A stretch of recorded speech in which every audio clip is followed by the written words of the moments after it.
वटाऊं ता एक मिराज गालीजा स्कूल आवा के खबर आवा के सामू गैर फाल आए सेवरी जुदर ये तमाम कर बेकार लगा जलसा हो जन असाजा धरना हो जन आया सानी रैलियों हो जन अल्हम्दुलिल्लाह नमाज का भी एहतमाम थींदा है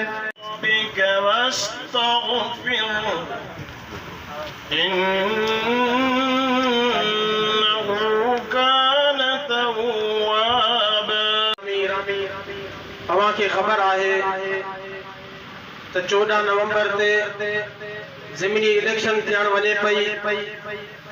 ही वो मौक़ो हूंदो आहे जंहिंमें माण्हू पांचो नुमाइंदो मुंतखब करे पीपल्स पार्टी महाराज वजूद में आई है असा जे मथा कम अज कम मुसल्लत रही है हिन वक्त ताई सूरत हाल अमा जे सामू आ वोट वठी वेंदा है लेकिन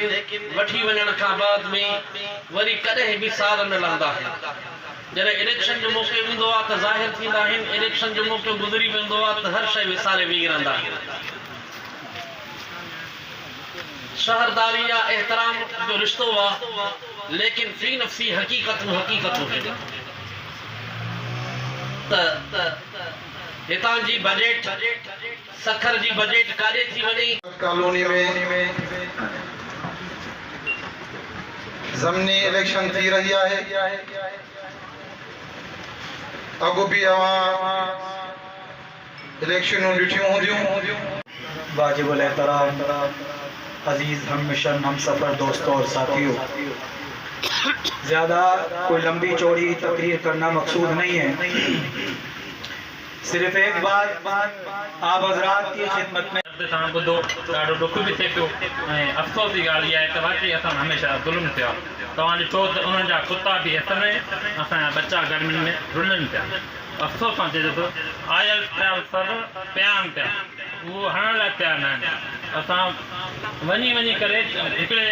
कौंसल जे दर ते वियासीं त ट्रांसफार्मर आयल आहिनि उनजी छा थियो अॼु ताणायूं सुबुह ताणायूं कुझु बि न थियो। बसि छा चइजे असां बि लोकल हितों आहियूं तव्हां बि हितों आहियो अलाह ख़ैर कंदो। असां यज़ीदत हूंदी आहे त हुसैनी बि ज़रूरु हूंदा आहिनि